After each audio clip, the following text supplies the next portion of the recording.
Hey folks, how's it going? This is Mike, and it's time for another chapter of Genre Files. This week we're doing westerns, and I picked this 1972 Clint Eastwood film called Joe Kidd, directed by John Sturges.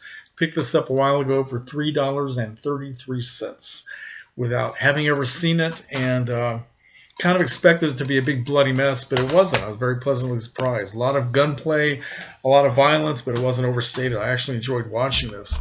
And the reason I'm talking so fast is because I'm trying to get this done before midnight. I only have about 20 minutes to go. So, Joe Kidd takes place in New Mexico in the Old West during the time when the people on the American side of the border, the white people, were trying to steal the land of the Mexican Americans who were the white men, the cattle owners wanted the land for grazing. They just wanted it. So they were throwing away deeds and promises that were made to these people by the King of Spain, and they were just trying to make them go away, right? So at the beginning of the film, Joe Kidd is in court in a small town called Sinaloa, and he is he's on trial because he went onto Mexican land by accident. He said he didn't know he was doing that, and he killed a deer, so he has to pay a fine of $10, which he refuses to pay.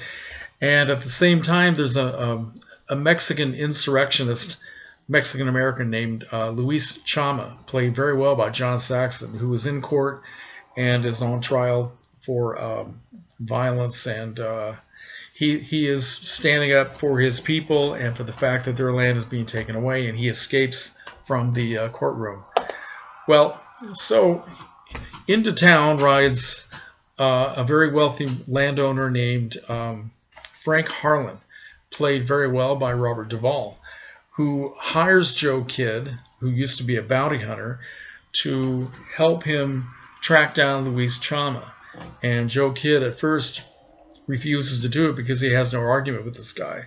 But then when he goes back to his own ranch and he finds out that his horses have been stolen by Luis Chama, and one of his hired men was tied up and tortured, then he decides to go on this manhunt for Luis Chama and get paid for it very well. I think it was something like $10,000? No, $1,000. Yeah, $1,000.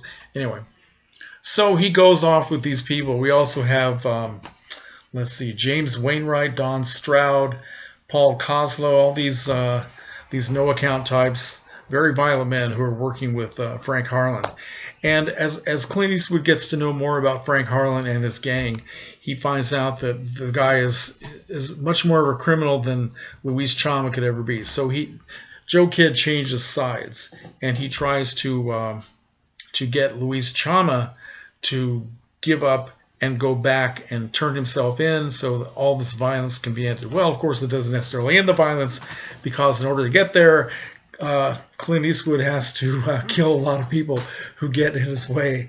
It's a very good film. I think there are a lot of gaps in the story, a lot of problems with the story. It doesn't seem to make a lot of sense that, well, for one thing, that Luis Chama could be convinced to turn himself in, which he does by the end of the film, and go back and get a fair trial, right?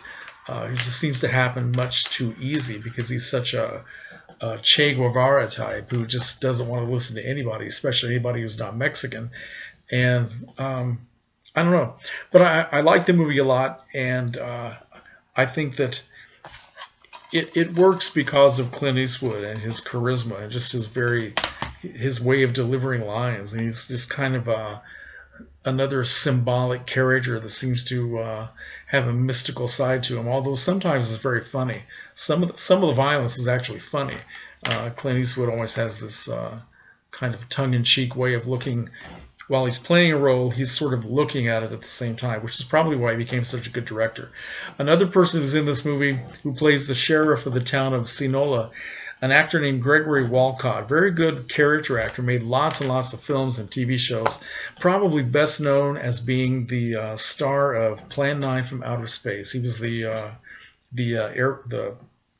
pilot. Remember the pilot who was trying to dodge the flying saucers and all that sort of thing. So it's kind of cool to see him. He worked in a couple of Clint Eastwood films, so they must have been pretty good friends.